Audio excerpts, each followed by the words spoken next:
It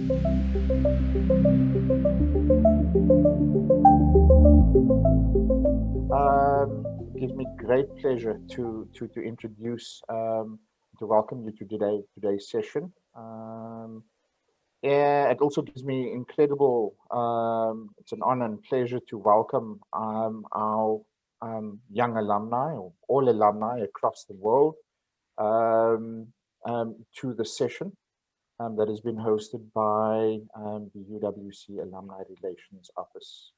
Welcome to Professor Anesh Singh, the Director of Institutional Advancement at UWC, to all staff, welcome, and to our two guest speakers from the Center of Entrepreneurship and Innovation, welcome and thank you very much. And most importantly to you, our alumni attendees, thank you very much for taking the time and joining us today and supporting the Alumni Relations Office and more importantly, supporting your alma mater, UWC, as it strives to push the boundaries of engagement and association with university. By way of introduction, I'm Navin. I'm the UWC Alumni Relations Manager, and I'll also be the host and moderator for the session today.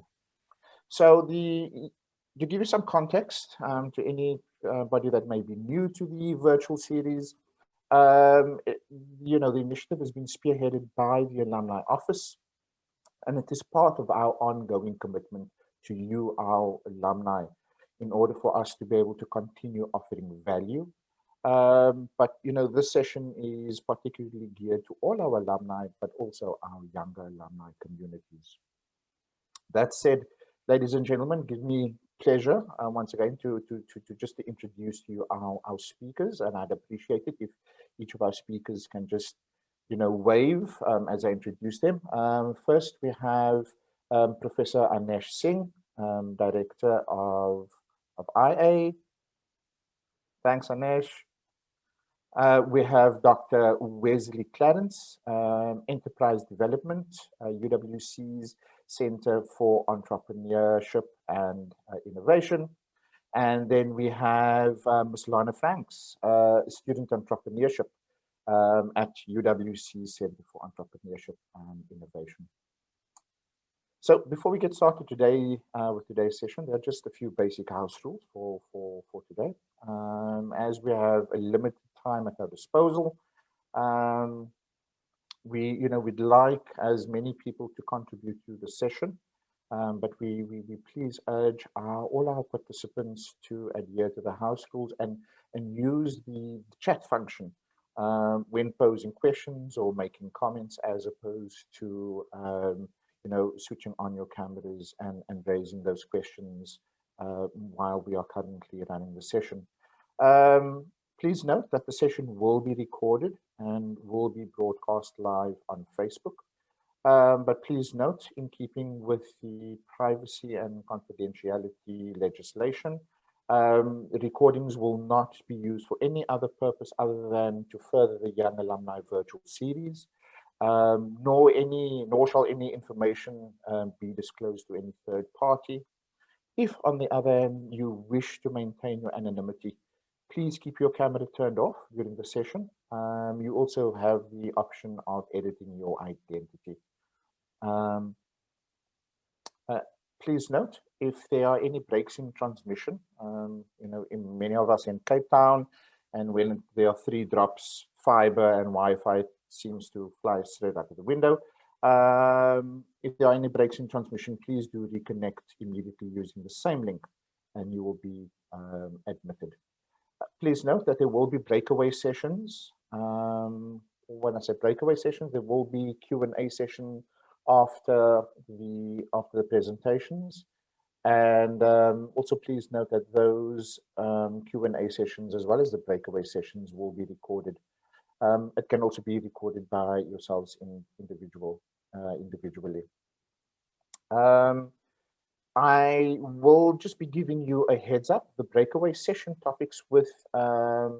Dr. Clarence and Ms. Franks, the topics that will be discussed today, and Lana and Wesley will be giving more insight into that, include ideation, but then also, looking at existing businesses. So give some thought during the session as to which one you'd like to be able to join when the time comes. If there are any questions or any queries that you may have after the event, please feel free to send the alumni office an email or pop me an email, and we will happily assist you as far as we can. But without further ado, ladies and gentlemen, that's enough of me. I'd like to introduce to you our first speaker, and that is Professor Anesh Singh, the Director of Institutional Advancement at UWC. And Anesh is also an entrepreneur himself.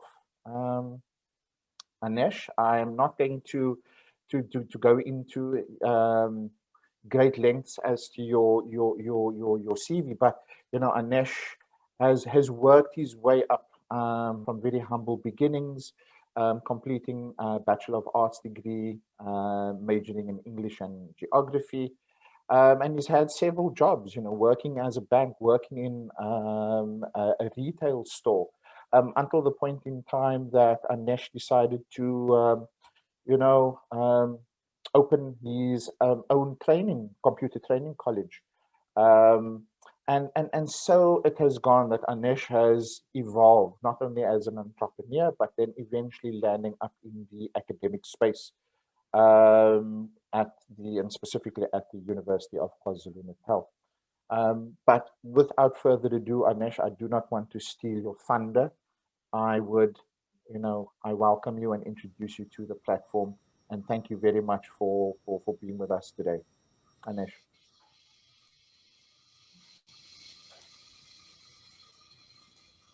Well, thank you very much, Niven, for that introduction. Thank you, ladies and gentlemen, for being here this afternoon. I'm going to take you through a 6-year journey, which I'm going to hopefully cover in 20 minutes. So if I do sound like an Indian from Durban, it's because I am Indian and I am from Durban.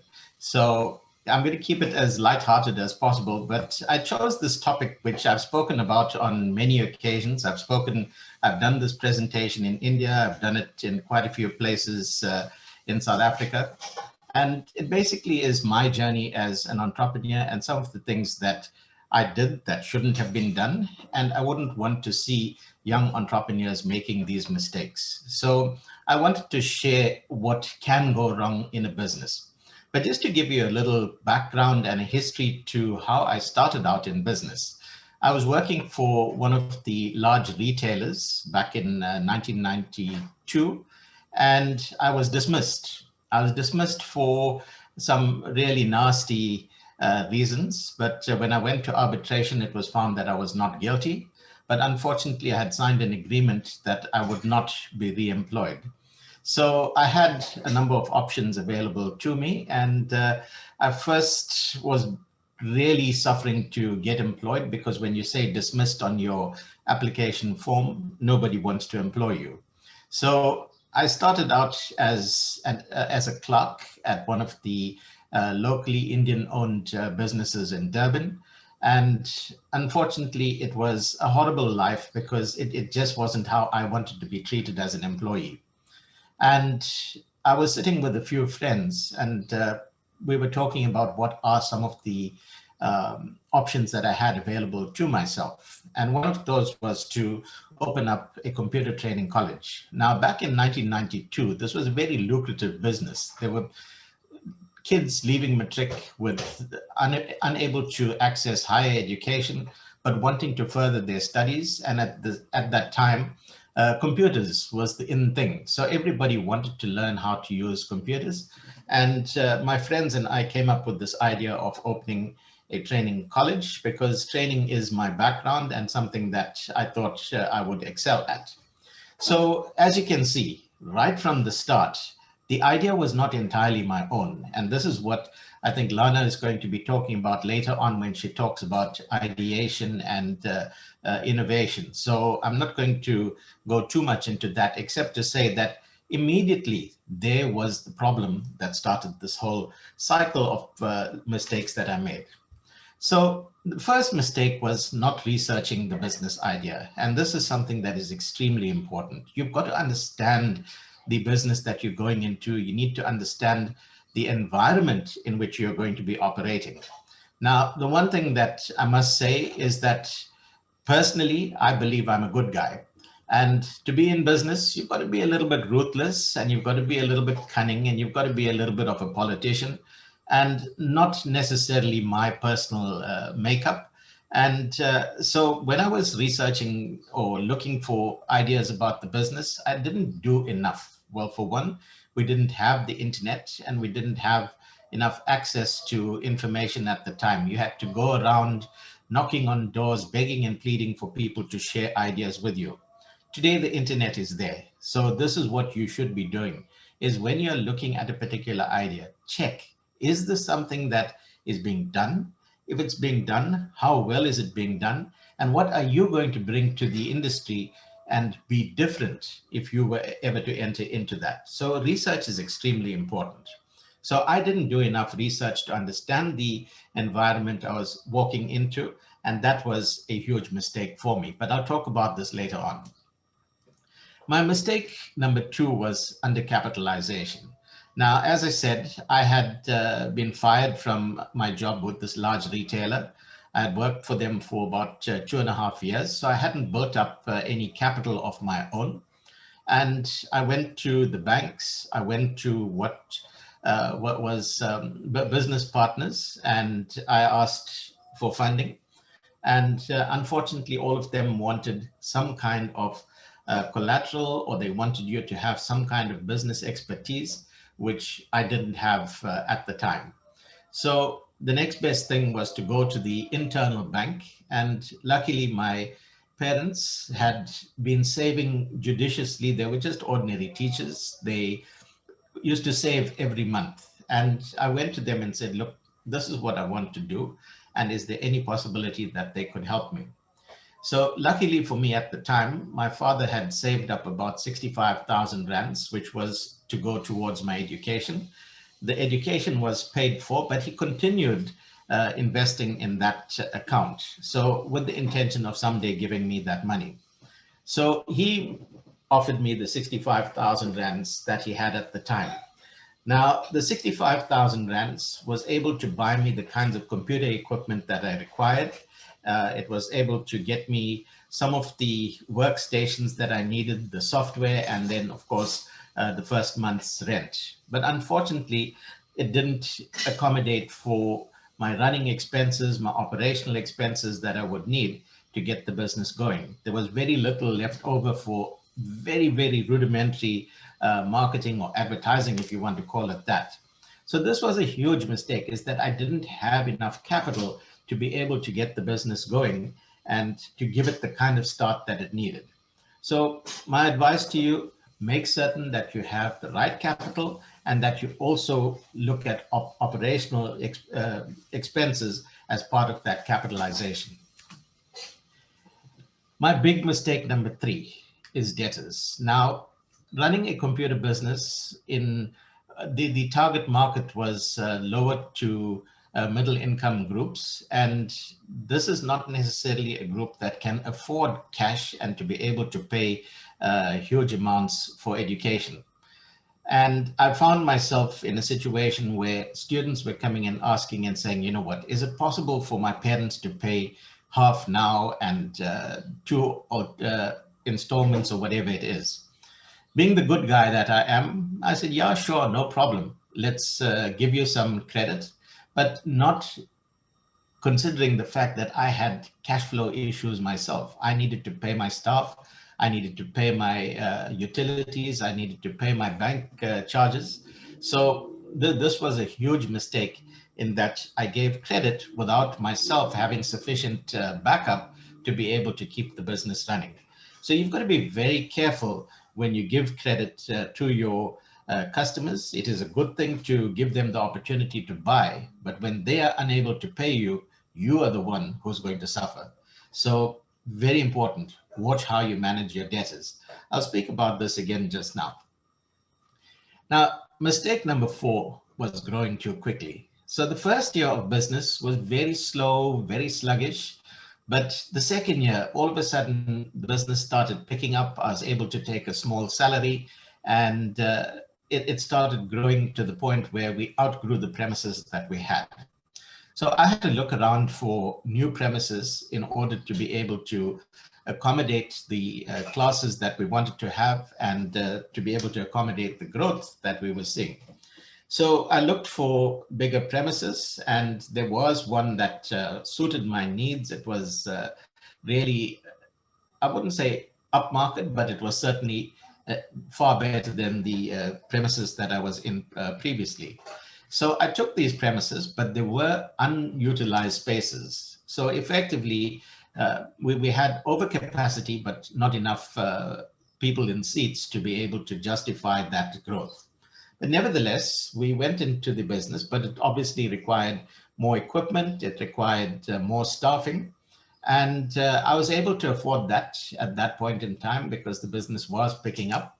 But it wasn't necessarily the best thing. I could have been more prudent in how I used my older premises in terms of scheduling classes at different times, having multiple sessions, looking at a timetabling system.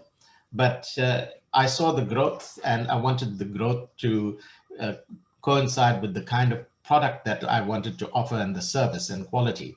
So this growth was actually not in the best interest of the business. As I'm saying, it could have been allowed, but at a lot slower pace, and looking at building up demand as opposed to just taking on responsibilities, taking on expenses that I couldn't necessarily accommodate.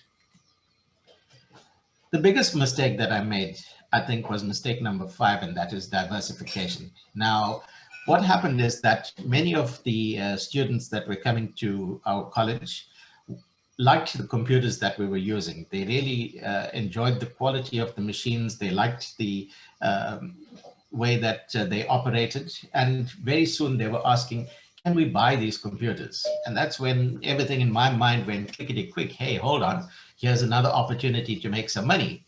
So at that stage, I was only in, I think, my second year of my MBA. So I didn't know about diversification at that time, or didn't know enough. So I said, okay, fine, let's do this. And I started selling computers, and that business really started booming. So I went out and started selling more widely, advertising in the newspaper and selling commercially to the general public. And of course, that was extremely rewarding. But there is another story to be told. But I will tell that, I think it's in the next slide. Mistake number 6 is staffing. Now, friends, you have to choose the best and get horses for courses. You don't want to employ people that are going to let you down or that are going to bring your business into disrepute. The biggest mistake that I made was trusting a potential staff member. He came to me and he really looked good on paper. He came with some good references. And I said, look, he's a young guy. Let me give him an opportunity. But what this guy did is that he was using the business to basically run his own business, because he was a gambler and he used to play pool at a professional level. And one Monday morning, I came into the office to check the safe to see how much of money had been collected on the Saturday, because he was in charge of the float for any payments that came in on the Saturday. And unfortunately, the money wasn't there. And when we dug deep enough, then this guy finally admitted that he had taken our money, hard-earned money, and he gambled it off in his pool. He had a gambling problem. So unfortunately, I had to let the guy go. It was really not the thing that I wanted to do, having been fired myself I didn't want to be firing people, but unfortunately, this was not somebody that I could have on my books. So it is very important that you choose the best staff and make certain that you do your reference checks to get the best people. Now, all these things that I've been telling you about, the debtors, the expansion, etc., it's all about trust. Now, if it's too good to be true, it probably is. I had a gentleman that approached me. He had seen our advertising in the newspapers, and he came to me and he put a nice proposal in front and said, look, for an investment of 20,000 rands, I will be able to franchise your business for you. Now, wow, I'm going to be like a Nando's. That's what this was the greatest thing for me, is that my business is going to become national, and I'm going to have lots of people owning my brand, etc., and I'm going to be this rich CEO. So yet again, I didn't have the cash to do this. I went to my bank manager and he says, listen, Anesh, based on your credit track record, unfortunately, we're not going to be able to give you a loan for this. I then went to who else? My parents, and said, listen, folks, what about investing in this? It's 20 grand. So they said, okay, fine, we'll give you 7.5 and you've got to find the rest. So I went around and I took some of my own savings, and I also went to my uncle and asked him for his assistance, and I managed to put together the 20,000.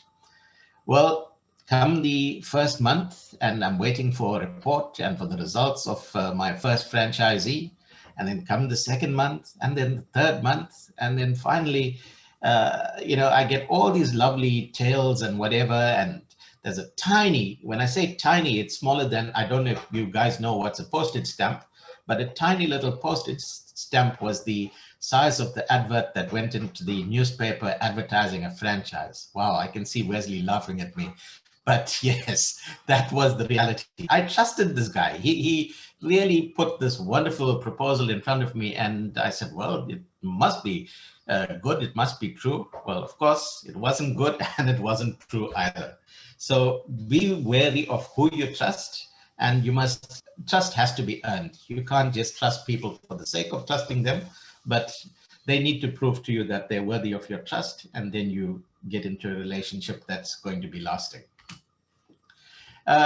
My mistake number 8, going back to the story of the debtors, is that we lacked paperwork. As I said, students would come and say, listen, I need 3 months or 4 months or whatever it is to pay off my debt, and we just approve it. But we didn't have any contract in place, anything that compelled them that if you don't pay, you're going to be kicked out or anything of that sort. So this is where we, I think, had fallen backwards. But luckily for me, my uncle that I spoke about just now, he was a lawyer, and he asked me, he says, you're giving people credit, but do you have any contracts in place? So that's when we put together the appropriate paperwork, kept it as simple as possible. If you can hear a barking, that's my second son, and he's obviously found someone to bark at, but I apologize for that. So the paperwork, we were able to put it in place, but after having lost a lot of money because people just disappeared, never came for their certificates or anything of that sort. And this is where the paperwork came in a bit too late. Competitors. It is very important, as I said at the outset, research your environment, because you need to know who your competitors are. And if your competitors are much stronger than yourself, then you need to find a niche that you're going to be able to compete and be better than them. But if they're too big, you need to ask yourself, is this a market worth getting into? Is this an industry worth getting into? And this is where you probably might have to ask yourself a good few questions, and you might not be happy with the answers. But if you have competitors, and I'll give you a nice example. One of my biggest competitors at the time was a company called ICISA. And we started at the same time. We both started in 1993. But that guy grew simply because he had the financial backing. He was a debt collector, so I needed his services, I suppose. But he was a debt collector in his own right. But then he also saw this niche in computer trading, and he started his business. Today, he's basically bought off all of Damlin. I think he's probably sold it as well. But I mean, Damlin was at the time one of the biggest private brands, training brands in the country. And for a small competitor, Indian-owned private business to take over Damlin, it shows you that he genuinely had the skills, he had the wherewithal, and more importantly, he had the financial backing. So you've got to understand who your competitors are and make certain that you have a competitive advantage over them.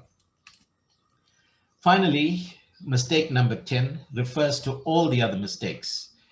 Every one of these aspects that I have spoken to are all the risks that you face in business. You've got to understand all the risks.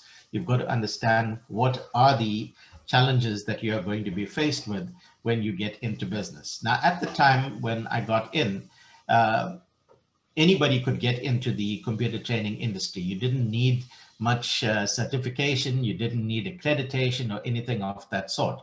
So all you had to do was be registered with Umalusi, which was a matter of filling a few forms, and that's it, run your business. But as I started getting into the business, coming into 1999, that was my 6th year in business, I realized that I had to give it up because the industry was getting tighter. The requirements for software licensing was becoming much tighter and more expensive. And this is where I had to I came to a crossroads. I had a baby that was born in 1993, and I had my company, which was also born in 1993. And as much as the business was doing well, it grew pretty nicely in 1995, 1996. It started going downhill pretty rapidly in about 1999. And I was sitting, and I'm not lying about this, I was actually sitting in the gutter at the edge of the main street in Durban, West Street. And I was there at 2 in the morning with my feet hanging in the gutter because we were out putting posters advertising our business. And at 2 in the morning, I'm asking myself, is this really what I want to be doing? And at that moment, I realized I had 2 babies to choose from. One was the company, and the other is my 27-year-old baby who just walked past me right now. And the answer was very simple, is my baby took first place, and this is when I sold the company. People ask if I'm a failed entrepreneur. I say yes. As much as I was able to sell the business and I was able to pay off all the debts that I had, and the little bit that I had left over, I was able to buy a set of mag wheels and Pirelli tires for my car. So that was basically my story. But it really was a tough time. And the next question you're probably going to ask is, so what next? What is my advice to you? Now, I'm running out of time, so I'm going to, and I've just been given a heads up that I need to start concluding. Just my advice to you, keys to entrepreneurial success. Differentiation. You need to look at how is your business different from the other businesses competing with you. What really is disheartening is when I walk along the beachfront and everybody next to each other is selling exactly the same thing. This lady is selling beads, the next lady is selling beads. This lady is selling bananas, the next one is selling bananas. How is your business different? How does the customer decide who you are going to go to? So you need to ensure that your business is genuinely different and it stands out amongst the competition. You've got to understand your market. Who are they? Can they afford your services? Where are they? Can they get to you? So these are important questions that you should be asking about your market. You also need to look at what are the new opportunities that this business could create for you. So like the diversification that I had available, you need to look at, are there opportunities for you to be able to branch out into other areas? Employ talent. Don't employ people that you can't trust, that don't have proper credentials. Make certain you have people who are going to support and help grow your business. And finally, this is something I learned when I worked for Pick n Pay. It's about customer focus. you've got to ensure that everything about your business revolves around your customer. So that is extremely important. If your customer is happy, word of mouth is probably the most golden advertising that you're ever going to get for no cost at all. So make certain that you focus your business around your customers. Ladies and gentlemen, I don't have enough time to go into share how I have straddled being an entrepreneur to working in a large organization, but hopefully we'll have some time under Q&A to be able to cover that. So I'd like to just end my journey by thanking you for listening to me, and I'd like to wish you good luck and God bless you in your endeavors. There's one thing that a colleague of mine and I developed when I was at the University of KwaZulu-Natal Business School, is that entrepreneurs are national heroes because you are really taking a chance. You are really putting yourselves out in the fire, in the line of fire, and you are sacrificing in order to be able to share the wealth that you can create. So rather than just filling your plate, you're filling many other places, people's plates. So I really think that you are national heroes for wanting to become entrepreneurs, and I wish you well in your endeavors. Thank you. Anesh, thank you very, very much for that insightful contribution and your journey. I think it's a journey that needs to be told, and it's often one that is not told sufficiently. I do believe that the entrepreneurial journey is often romanticized, and that is often where oftentimes where our young entrepreneurs fall flat. I am, ladies and gentlemen, going to open the floor just to three questions at this very moment in time. No questions have come through the chat. However, I'm going to open the floor to our attendees um, to yeah, three questions, please. So, anybody that would like to ask Anesh a question, raise your hand.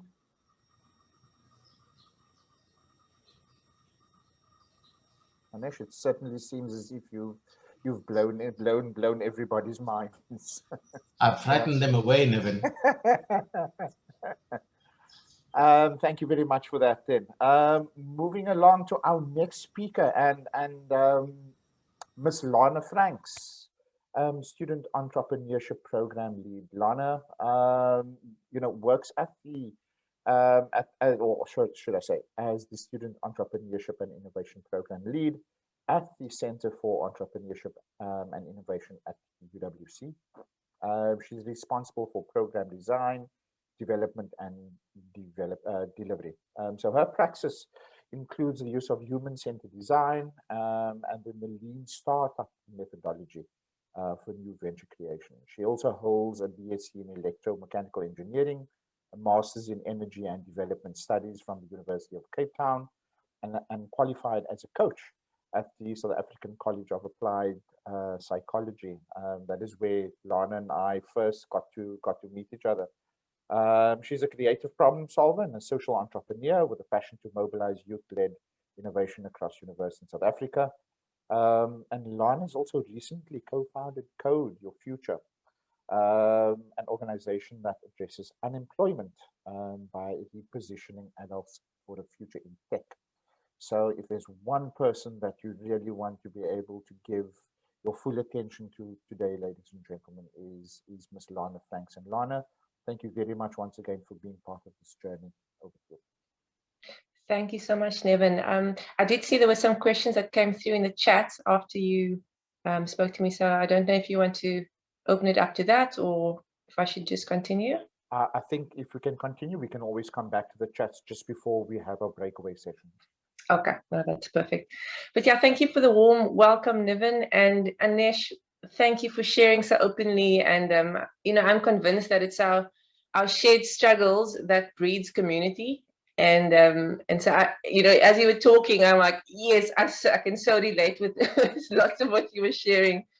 The first business I tried as well failed. And so, you know, I always say it became my school fees. I learned so much from that journey, and it became the opportunity to in fact pay it forward. And so I remember that when I had that experience, I said, you know what, I am going to do my utmost to sort of make the cost of failure, to reduce the cost of failure for others. I think failure is part of the journey, but it doesn't have to be at such a high cost. And so I decided, no, I'm going to pay it forward, and as much as I can, you know, speak about how to build a startup. And that's really what I give my time to at the university, along with Wesley, who's really focused, who's going to be focusing on how do you grow a business, the existing business space. But I love the energy of starting. It's a messy process, but I really enjoy that, starting new venture creation. And so I'm hoping in, you know, the next 20 minutes I can sprint through my slide deck.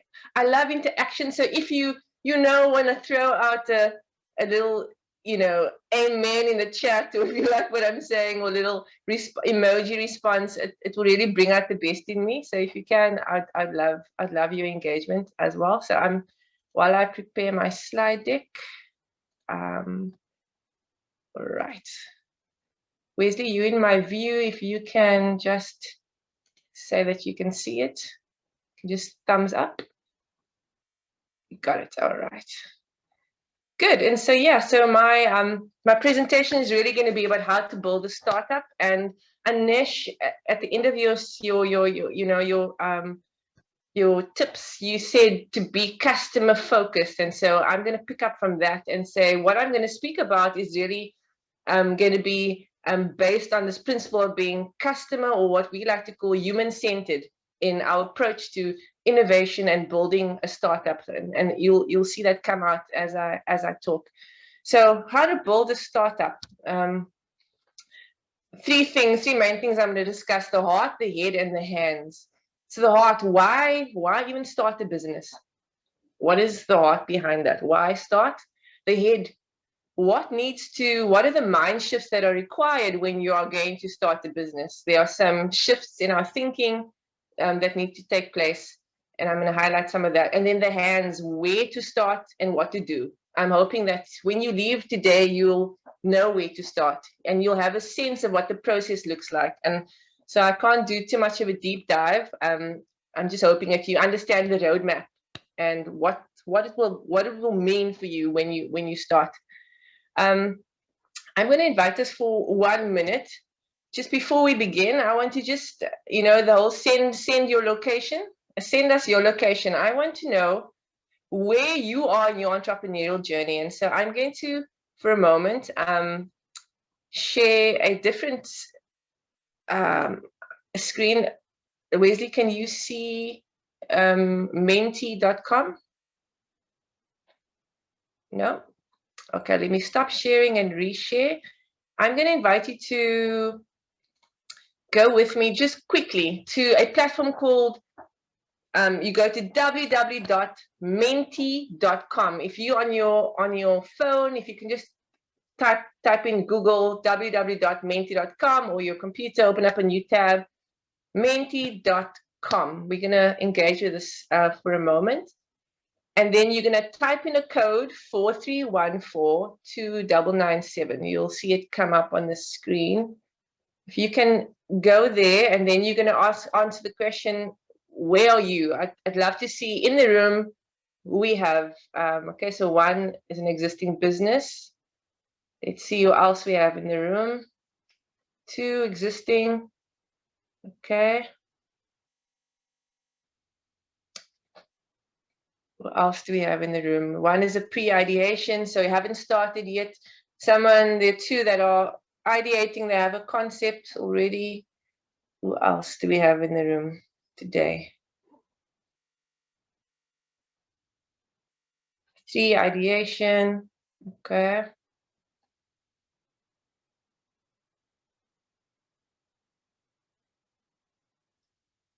Okay. Give another 30 seconds or so just for more people to send us their location. All right. Where you are is important. You need to know where you are so that we can direct you. So I'm sure there's some in the chat that are also responding. Okay. Okay, okay, we equal representation, pre-ideation, ideation. Let's give another 10 seconds if you can. Okay, pre-ideation, ideation, all right. Okay, 10 to 4. All right, I'll leave it at that. Thank you so much. It's always just good to know who's in the room. And Wesley, can you see my slide deck again?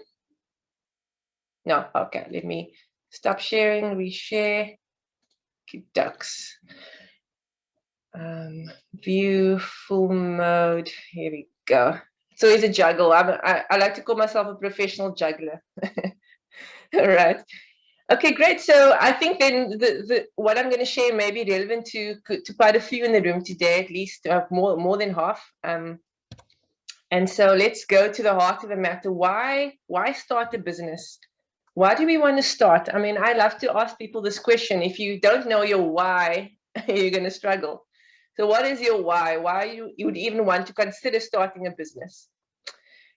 And so some would say, I've heard many say it's extra income. I mean, you're welcome to put it in the chat if you want, but what motivates us to start a business?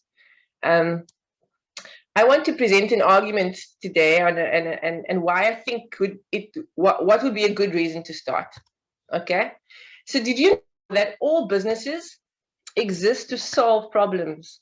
That it's the heart of business. You exist to solve a problem. Entrepreneurs are fundamentally problem solvers, and so you exist to solve a problem for a specific group of people, what we like to call users. It's a generic term in the innovation space, those who use your service or your product. So if you want to start a business, you're going to need to focus on solving a problem. Another reason to start a business is it's about value creation. It's to create value in the form of a product or a service that people want.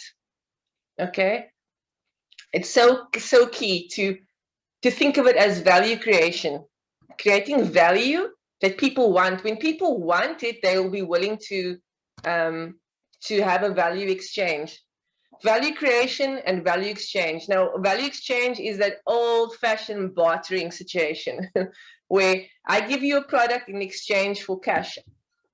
Is one form of revenue, or money is one form of a value exchange. If I go to my favorite restaurant, I can't go enjoying a favorite meal and expect to walk out not paying for it. I mean, I've just enjoyed a meal. It's reciprocity kicks in. I want to pay for it in a sense. I'm like, there's value. I've received value and I'm going to pay. I'm going to give you value. And there's that value exchange. So entrepreneurship is ultimately and essentially about value creation, finding a problem or a need, right, that somebody has and, satisfying that need. So just from the get-go, quickly, you can post this in the chat, okay? What is one problem that you would like to solve? It can be a broad category of problem. I mean, Anesh was speaking about, providing a computer service. What is it that you'd want to solve? You can just post that in the chat if you want. What are the problems that you would like to solve? Broadly, it can even be a sector, food insecurity, or you can just pop that in the chat. Okay, so think about the problems you'd like to solve. Let's see if there's anything that's come through. Poor quality received in clients in industry are operating. Okay, cheaper renewable energy products. Okay, are there other problem areas? So the energy space. Because you know what, we are not short of problems, and problems are opportunities for innovation. Okay. Demotivation of youth and by youth. Great stuff. And so in the startup space, we believe that problems are opportunities for innovation. And I know that Wesley is also really good at that. Wesley is like a serial entrepreneur. I mean, he's good at spotting gaps and spotting problems. And so when you're entrepreneurial, it's, you know, so as soon as somebody complains, you are intrigued by that, because that is a cue, that's a frustration, that's a pain point. You learn to pick up pain points, and when you pick up on pain points, you can see opportunities to meet the need and to solve a problem. Again, we are problem solvers. And so often people say, oh, you studied engineering, what are you doing in entrepreneurship? And engineering taught me to be a problem solver. And so yeah, how am I doing with time? I'm enjoying myself, so I might get carried away with my time. Cool. So that is the why. The why is value creation, solving problems, so that you can have some form of value exchange, which ultimately, in many ways, is money. But I don't like to make money the focus. Focus on value, and money won't be a problem. It shouldn't be a problem. Great. The head. What are the mind shifts required when you are going to start a business? Because we have not been schooled. Why? I was never taught entrepreneurship at school. I was taught to be a job seeker. There are not enough, and our whole education system is fundamentally around job seeking, employment. We have a youth unemployment at the moment is sitting at 74.7%. Why? There are not enough. There are not enough opportunities. What is one reason? There are not enough people creating opportunities. And so we need a mind shift. What are the mind shifts that are required? Okay, when you want to start, most people start with an idea. But the mind shift required is you need to move from starting with an idea to starting with a problem. Be committed to the problem. Solutions change as needs needs change. You know, if people, you know, you may not, if you are stuck on a solution on one product, you become rigid and inflexible. But if you focus on solving a problem, and I have a colleague that shared this recently, and it was so amazing. His problem is looking at employability. Okay, so he wants to solve the problem of employability. How might he increase the employability of university students or graduates? And he shared with us that the way he does that, the way he answers the question, is very adaptable. It changes. You know, he hasn't got one program that he's and service that he's fixed on. Like, this is he hasn't created a product and this is his main. He's committed to the problem, not the solution. And that's a very important shift, to find out what problem are you trying to solve. You know, then the ideas may shift and change over time. And that's very important. What problems are worth solving? Not every problem is a business, is worth a business. So a really good problem to solve, and I get this from Kevin Hale. You can find the video on YouTube. It's fantastic. It's called How to Evaluate Startup Ideas. And he speaks about this, how to finding problems worth solving. Problems that are popular, that affect lots of people, often. Okay, those are good problems to solve. Popular, frequent, and it's a growing problem. So it's not a problem that just, you know, it's not worth much. It needs to be a growing, critical problem. Urgent. It's urgent that it gets solved, and it's mandatory. You know, that it's actually a problem that by law, you know, you need to do something. For example, wearing helmets became mandatory for cyclists. You know, that as soon as the law changes, figure out why is that important? Because then, you know, it's again, you're creating value, you're creating a solution or product that people need and want and have to have. Okay, so that's an idea of some problems worth solving. I see there are some chats. I can't check now, but hopefully I'll check it afterward. Then what else needs to shift? It's from being A shift from being product-centered to human-centered, okay? And what that means is you want to find problems and you want to that affect people. And to do that, you need to immerse yourselves in the needs of others. What are the needs that people have? Okay, so become good at understanding human need fundamentally, okay? A shift from being, and this is our encouragement, this is, you know, we're not against solopreneurship, but there is benefit in working in a co-founding team. So from being a solopreneur to being collaborative, a collaborative entrepreneur, there is such value. I'm telling you, I've since my first failure as a solopreneur, I've now got a founding team, and it's way better. I'm speaking about the coding school that I have. So much better. But again, there is a caveat Anesh has mentioned. Finding the right partners really is key. So finding the right team to work with. But when you do, it's a sweet spot. It's amazing when you find a really great bunch of people to work with. So becoming collaborative. Moving from seeing failure as a negative event to embracing failure as your friend. Failure is our friend, and we can learn from that. Continuous improvement. All right, I'm going to skip that and go straight to the hands. I feel like I have 10 minutes left. If somebody can just give me a time check, I'm sprinting through it. But again, as you think in your heart, so are you. If you don't make the shifts mentally, you will not do things differently. And we need a different, a different breed of people who will, you know, will come forth to create solutions. And our country needs entrepreneurial thinkers, innovators. We need to shift our thinking.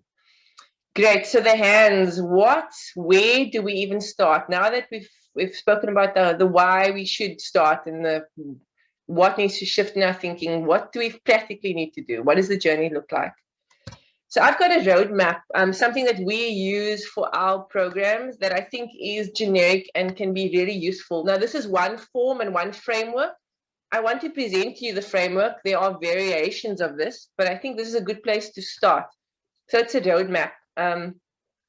And so phase one is your team phase. And this is where team phase and problem phase is sometimes similar, all right? You can, or not similar, it happens, you know, at the same time, where you gather a group of people around a problem that you all feel passionate about. Okay, I'm gonna show you an example of that in a moment. So you do problem discovery. Again, you start with a problem. Idea is only phase 3. You don't start there. You start with understanding the problem. You move then into the idea phase, and then you move into a pilot phase, which is such a risk. You haven't invested money yet. You are still testing, and this is a big save. Don't invest money before you've tested your idea. Don't do it. Don't do it. Don't buy the building. Don't buy the building until you've tested your concept. And this process can take you stay here in pilot phase until you have a viable product that you can take into implementation. This journey can take up to 18 months. It takes a while. So you stay in this testing phase before you throw your bucks at your idea, okay? This is just a general process. So at the CI, we have two phases, two things we do. Moving from team phase to idea phase, we have something called the design sprint. I want to just chat to you about that in a moment. And then moving into the pilot phase, we've got another one called the startup sprint. How am I doing with time? Am I still okay? Wesley, am I still good? You have a few minutes left, all of about 4 minutes left, Lana. 4 minutes. Okay, I'm going to do a quick sprint. Great. So what I'm going to do is I'm quickly going to take us through a typical design sprint from team phase through to idea. All right. So what we do is we help you find a problem. Choose a sustainable development goal that you feel passionate about. Okay, so let's choose health. I'm going to make health, good health. Very broad category. How do you narrow the idea? Okay, now this speaks to what Anesh mentioned in terms of your research. You start with what are the challenges in that specific sustainable development goal in health in your local community? What are the challenges? You may choose a public health, maybe a local clinic. What are the solutions in this space? Who is operating in the health sector? Who is map it out? What are the solutions on the table? Then what are the gaps? What is missing? Who is missing? I did this with my coding academy. It was fantastic exercise. There are lots of players in this space, but I found some gaps. Once you found a gap, you zoom in and you focus on that and you ask yourself, you find people experiencing the problem. You do between 80 and 100 interviews, and I'm not joking. Spend time understanding the needs of the people in that space, all right? So you empathize, you do interviews, you and your team, or if it's just you, spend time understanding the needs, map it out, map out the needs. What are people's pain points? What are their gains? What does the space look like from the user's perspective, from the human-centered perspective, okay? So you spend time there, 80 to 100 people as a minimum, all right? Interview, understand. Then you ask yourself, once you've developed this great map of needs, you zone in and you choose a specific challenge. You're like, oh, this is really what people need solved. So I'm going to just give an example. How might I improve the patient experience at a public hospital? Or that can be in my local clinic or my local school. I mean, whatever it is you've chosen as your focus area. And then you brainstorm at least, I mean, and this is not a joke, IDEO is the leading design thinking school. Their design team will not move on to a pilot phase until they have at least 500 ideas to work with. So you generate, and this is why a team is important. You get out of the ordinary, get out of the first group. At least your first 10 ideas are going to be the obvious ones that it's probably not reaching innovation yet. The more you have on the table to work with, your brain begins to make new connections, and that's where innovation starts to happen. So you brainstorm like mad. You just go on wild ideas, brainstorm, blue sky thinking, as Wesley likes to call it. And then you don't stay there. You need to make a selection. This is a great selection framework. Desirability, feasibility, and viability. Is it something people want, your idea? Is it feasible? Can you actually do it technically? Do you have the capacity to, is it possible to solve this? And then viability, is it something that will become profitable? Is there a business, is it viable as a business? And this will help you frame this wow idea. From the 500, you narrow it down to two or so top ideas that you take forward to a prototype. You map it out, you create a rough model or representation of your idea that you take to people. Again, you take back to the user. What do you think about what we've created? To what degree is it meeting your need? You get people to interact. You haven't invested money yet. You're just playing, you're just experimenting. You stay there until you have something viable. And then the startup sprint kicks in. Not going to be enough time to go through it. But basically to say, when you have a value proposition, something that you think can work, you then have to create a business model. You need to then speak about the numbers. This is my product. These are the people I'm serving. How will I reach them? How will I deliver my service? How am I going to make money? What are the key activities involved in this product or service? What do I need to get started? My key resources, the people, the physical space. What does it cost me to run this? What does it cost to manufacture the product or deliver the service? Who do I need to partner with to make this happen? And this is your business model. So design sprint takes you to value proposition. Startup sprint, something we do at the center, it takes you through this business model to like, cool, now let's create a company, a business model that could work. I'm gonna leave it here and invite you to sign up. This is our sign up link. If you want to be notified about when we're going to have another design sprint and when our next startup sprint is, this is the link to sign up to. We have opened some of our programs to alumni, and so please We have lots of opportunities coming through the center. Please sign up. And Niven, I'm gonna end it there. Lana, thank you very, very much. That was absolutely mind-blowing. And no, it was. I mean, I'm inspired, and I'm sure many of our attendees today are as inspired. And thank you very much for the link, because I was about to ask you, you know, how would our attendees, those that are passionate and that have got the, you know, that entrepreneurial spirit coursing through their veins, how would they be able to reach out? So are you saying that they are going to be able to reach out using this link?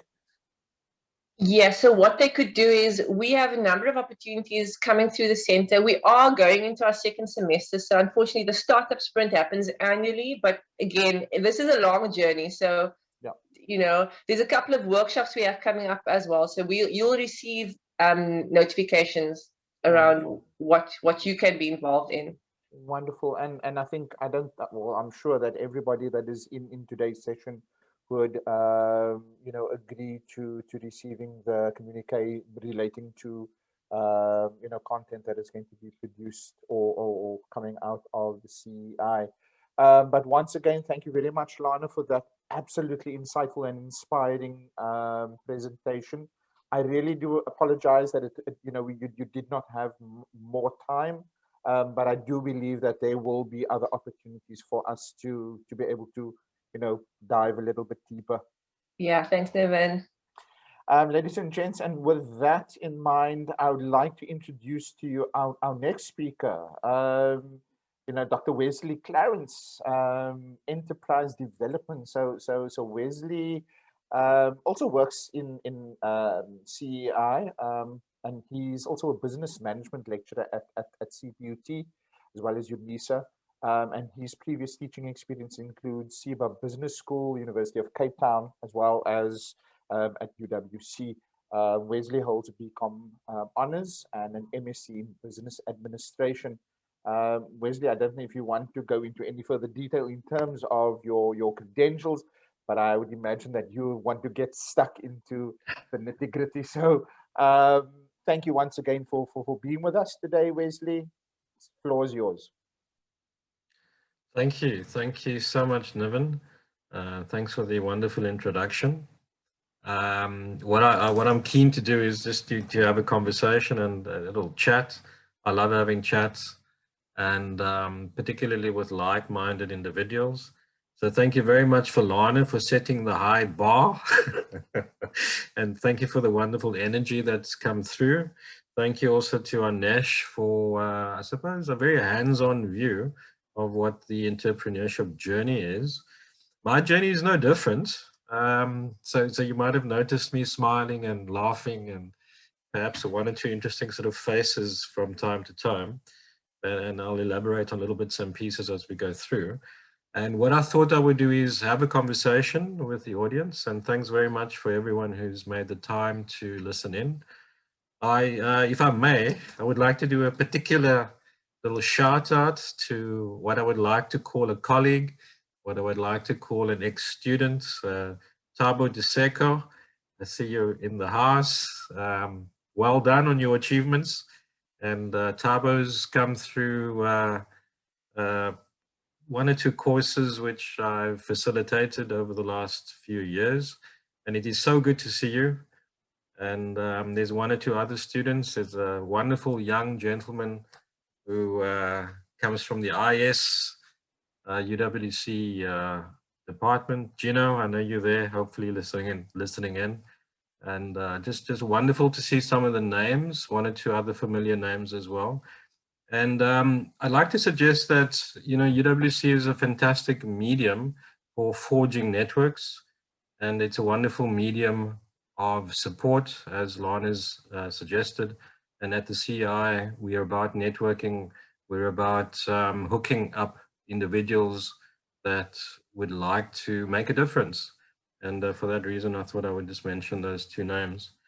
But as Niven has said, I've been around one or two of the higher education institutions for a while. And my particular focus at the moment is to be a part of the CI team, where we grow entrepreneurial mindedness ultimately. And that could be in the student space. It could also be in the communities which we serve. It could also be with other supply development stroke enterprise development work which we do, which is pretty much the ambit of what my interest is in that particular space.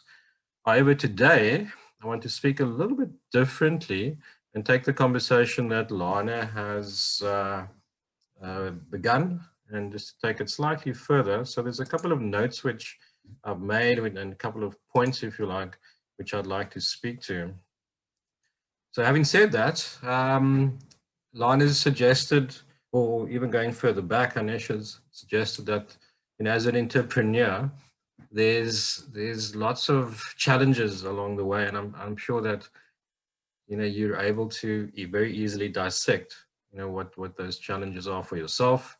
But ultimately, a point that came through in the earlier presentations is that the journey, the solution, and what it is you've got access to in terms of the resources are very unique, and it's very unique to you. So I don't believe in a solution. I believe in a solution for an individual. There's not a solution, sort of a one-stop fit, as it were. So I'd like to suggest that as an entrepreneur, as a person who might have an enterprise already, you might be trading, someone with an idea, most likely you are going to be that particular brand. So there's about 7 points I want to highlight. And the first one, therefore, is about the brand persona, if you like. And you are the brand, right? As you start out, you're going to be doing and fulfilling multiple tasks of various functions, if you like, of what the business might require, or the idea might require, whatever the journey might be, right? So we can call it different names. And I think one of the demystifications, if you like, is to consider that this uniqueness about what it is you wish to do is owned, if you like, by yourself. So there really isn't a particular preset journey that you should be looking for. There isn't a solution, if you like, in my opinion, that is out there waiting for you to uncover, but you need to carve it out yourself. So number one, then, brand persona. That is you. It is the identity, it's the resources, it is the dreams, aspirations, it's the objectives, it's the goals that you wish to stake out for yourself. And I think it's really valuable to spend time doing that. There's a number of tools, of course, that you can use to do this. Lana mentioned earlier the business model canvas as a solution to what it is you wish to do. And of course, there's others. There's more, or there's a number of different iterations, if you like, of the canvas. So think about writing down, think about documenting, think about going through a journey of deciding what it is you want. And that could be anything, So the blue sky is there, the blue sky is available, and it would be fantastic if you're able to consider that as part of a growth, if you like, to taking this idea, this business idea, ideation, and so forth further. Moving on from there, there was also a comment earlier, so I'll pick up about some of the aspects that were spoken about. There was also the idea about differentiation, and differentiation also speaks to the notion of marketing. It's about taking, if you like, the idea that you have and pegging it so that everybody knows about it. So there's, of course, the processes behind that within the sort of traditional marketing mix. Is the idea that you're able to use the best people, right, and try and assimilate with accumulating, developing, choosing the right staff. So that's a really important theme that's come out today. And another sort of important P to think about, so I'm leaning a little bit on theory, if you like, is to consider that there needs to be a leaning towards a physical evidence, and I'll call it that for now, of what it is you wish to do. And that also touches on the notion that there's got to be resources available. So each one of us has got different capacity to attract resources. And that, of course, speaks very strongly to the second bullet of what Anesh spoke about, which is capitalization. Touches on a little bit about topic 3, which is debtors, if you like. And, so finance really speaks that particular aspect. So number 2, thinking about what we could probably call an extended marketing mix, the extended Ps. As you take your journey further, in my view, would be quite important. And then in the business model canvas, and if it is that you're not sure of it, haven't heard of it, please have a look. It's a wonderful tool. One of the segments looks at customers. I just want to chat a little bit about that. So the customer ultimately is the person that you are satisfying. At its very root level, a customer is that individual who buys a product, buys a service, and exchanges some form of value for what it is that you are offering.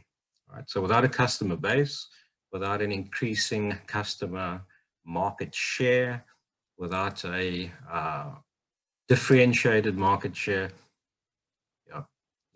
the journey that you're on would probably be a little bit tougher than possibly someone else who has it more refined. So customers, very, very important. And you need to spend some time thinking about who your core customer base is, which irrespective of what the business idea is that you might have, together with complementary customer bases. And we can come back to that a bit later. Linked to this is, of course, how you get product to market. So as you might have picked up earlier in the discussions, there's a huge amount of really cool, fantastic, wonderful ideas out there in the market.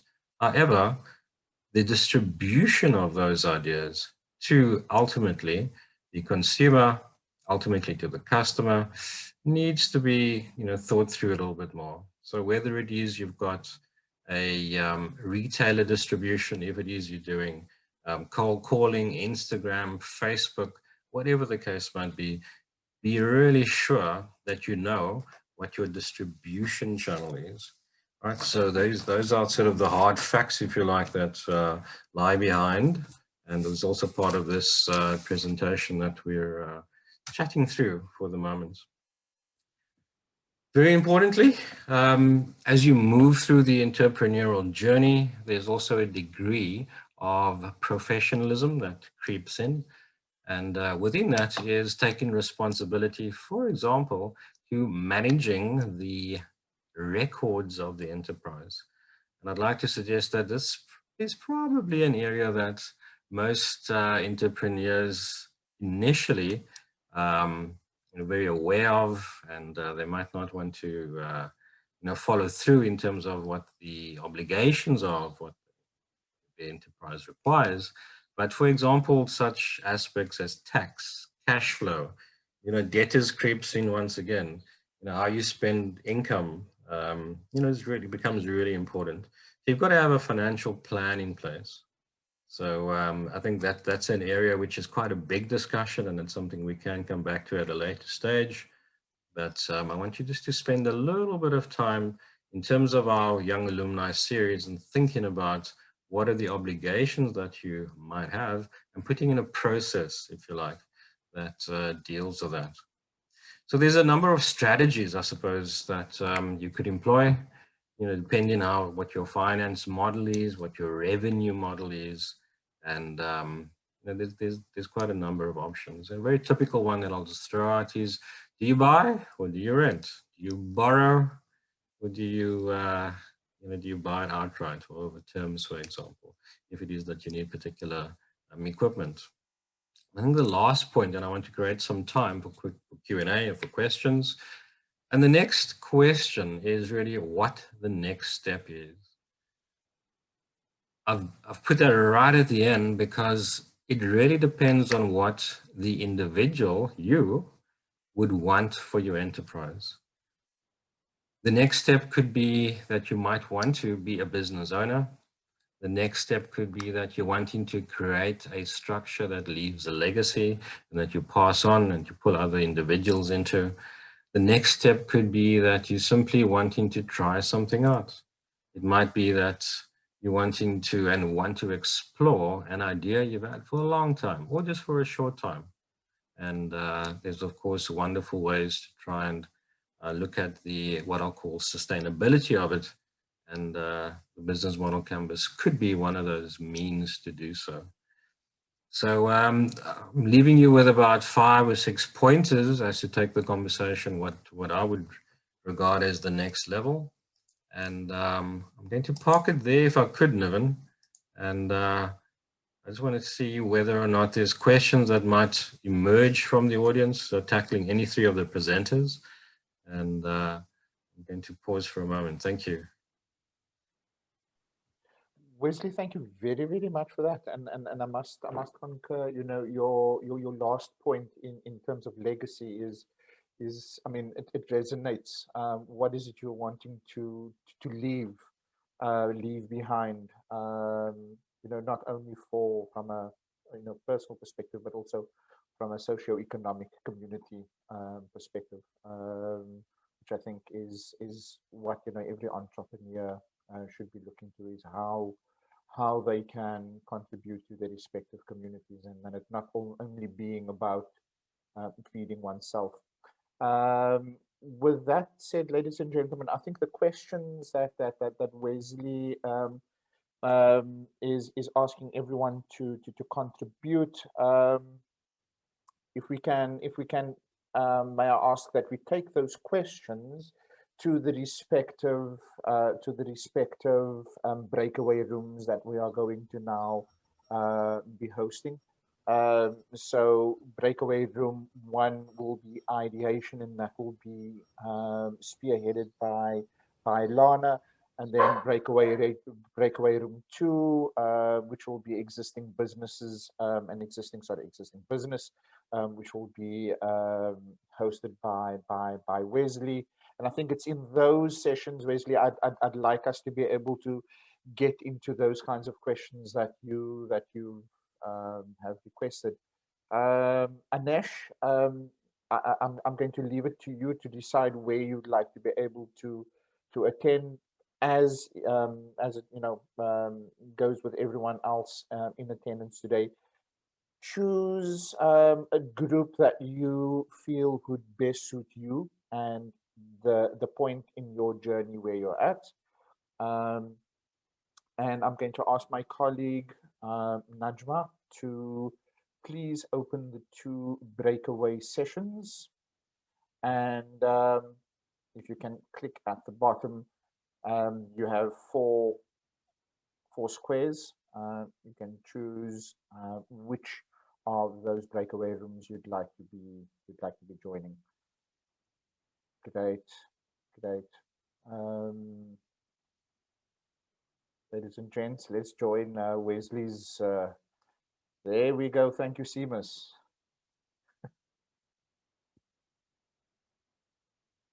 Great, wonderful, ladies and gents. There will be a 10-minute.